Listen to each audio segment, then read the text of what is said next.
Range anxiety no more. Boondocking ready, EMP proof, unlimited mileage with your Cybertruck or other vehicle, able to back up your home, your Cybertruck, your Tesla, or other EV. This solution is ready to go with you no matter where you need. Whether it's on the road, at home, with your RV, in a grid down situation, this is the solution for you. Please watch along as I take you through my journey in setting up this mobile ready solution with my Cybertruck and RVSolar. Welcome everyone to this review of the RVSolar Trailblazer 2 with additional expansion box. We've got a nearly 20 kilowatt hour setup of batteries that we're going to be installing that I've bought separately along with my own inverter. This is going to be the first crack of the system as we're going to get it set up today. It just got drop shipped last night. Here we have inside, probably wondering what this material is. This is a Faraday fabric, just in case those pesky EMP or solar flares, to protect the internal components. On the outside, we've got the connectivity to the other auxiliary box over there. They call it the expansion box. And then we've got connectivity to two sets of solar arrays with two separate charge controllers for redundancy, along with a battery color monitor there and several plugs for connectivity. I'm going to be testing this with my Cybertruck and RV, along with backing up the home house with this here 1040 50 amp power plug. And so today we're going to be installing four 100 amp hour 12 volt batteries in this box for 48 volt parallel series. And then we will be installing in this box over here for 280 amp hour 12 volt batteries,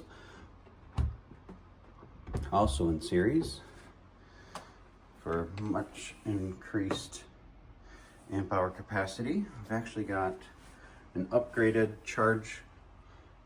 battery charger in here to take a full 20 amp off a regular circuit.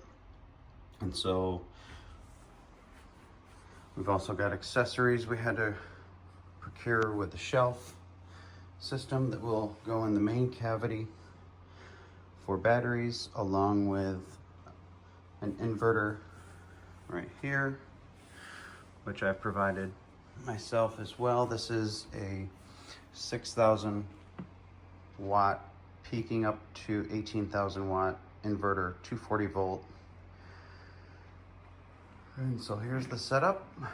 Ordered it December 31st. It is now the end of February. They had a rush of orders, and we're still expecting the 800 watts of solar panels, 4 solar panels there, 200 watt bifacial each. I've also gone ahead and procured 4 of these 400 watt portable Rhenology suitcases. Excited to test that out on the next sunny day here in Michigan.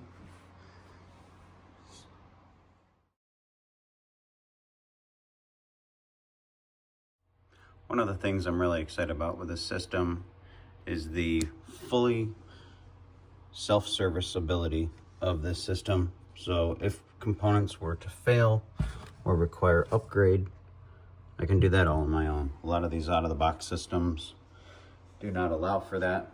One component fails, you're gonna have to buy a whole new system. We even have future adaptability to either wild generated power, like your wind turbines or other pump related, like a stream or other means of power generation. We're so reliant on power these days, so I did opt for the additional 400 watt wind generator controller there. Cool thing, there are also these temperature controlled exhaust fans, which will pull the hot air out of this container when closed, so that our super sensitive inverter does not overheat. There are occasionally temperature sensing probes. I think there's 2 of them I saw in here. Maybe one in this box, maybe one in the other box. Also opted for the grounding lug, so we can ground to earth for certain. So this is the first time I'm cracking this open. I don't believe I'm seeing any fuse holders for overload protection. So I do see this battery power shunt right here, which does feed this color display monitor in the front. So I did opt to go with some 200 amp fuse holders by Bojack. We'll install these shortly. All right, so I have the batteries in the main compartment where I want them, but they're gonna move around a bit quite easily. So we need these to get secured. So stay tuned for the next step where we're gonna install some eyelets and use some paracord to strap these suckers down. All right, here we are. About to put our last battery in before starting to connect them, but found that I needed a way to secure the batteries, as mentioned earlier.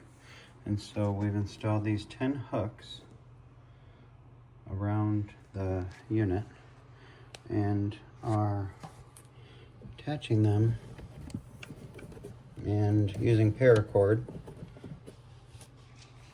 to lash them. And so I went up and over and up and over, and one across, and we'll do another one across. All right, it's been a process today. Finally got the 4 100 amp hour 12 volt batteries hooked up in a series to make 48 volts. And we have our BMS running, that horrible high pitch whine from EcoWorthy. Apparently it's normal. And then we've got them in series. And then we've got this. Basically, if we get too much current coming out of here, the wire won't be sacrificed, but this fuse and our fuse will be sacrificed. Right now we're at 200 amps. We'll see. We might have to kick it up a little bit. A little concerned about this little guy coming off of all those batteries, so we'll see.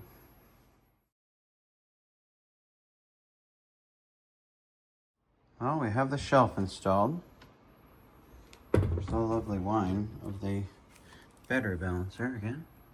But these shelves were not fun. Oh my goodness. Having to get all the pieces to go through just right. Battery disconnect for the batteries down below. Don't have that plugged in yet. We've got all the cables that come off the studs that go into the inverter and the switch that's turned off. But yeah, all these things had to get wedged above so we could get the shelf in. Not for the faint of heart. This was a tight fit. Get the AC cord up here, that cord through there, but we got it. Got all these screws across here that we had to screw in on both sides. The short screws go on the front and the long screws in the back.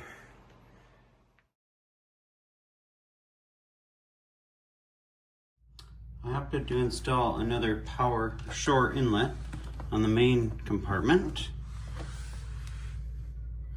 because the charger that came with the kit got installed on the expansion box, and so this way I will be able to leverage the onboard charger of the inverter to charge the battery bank in this main box and be able to simultaneously charge both boxes if they're separated. Now, hopefully, I will be able to get the inverter in this time. We had to loosen these guys, the charge controllers, significantly. Hopefully we don't have to remove them all the way.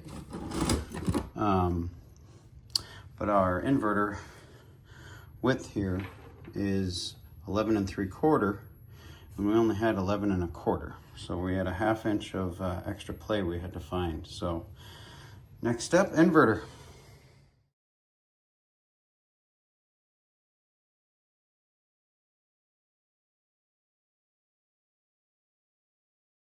All right, we got everybody. We're all gonna get this inverter in. Here goes nothing.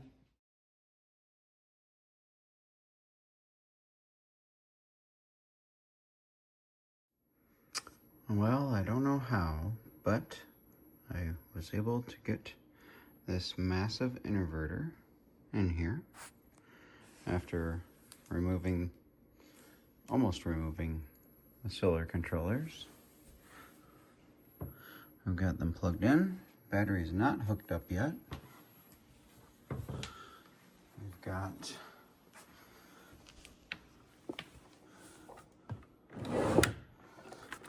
everything plugged in as far as AC to charge it and to produce it, to ground it. I think we're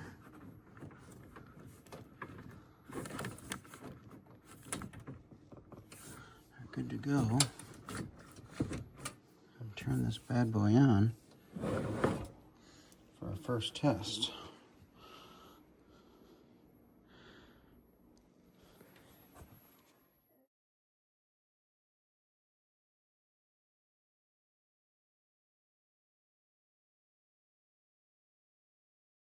All right, babe, let's see it. Hit her. Plugging it in. First time. She's in, Flynn. See any smoking? Nope. Oh, it says ACE. Oh, here we go. No longer on the inverter. We're There's charging. on the outside of the box too. We're charging. Definitely don't have 40 amp hours on this little battery set. More like 4.8.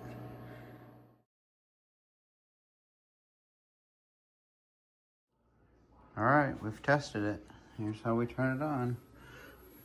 Take this little switch.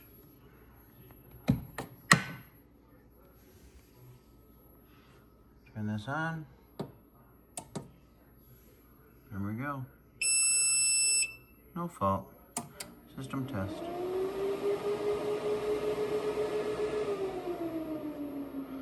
There we go. 52 volts. 120 out currently. Now that'll go to 240. That's the beauty of this one. The fact that it'll do 240 out.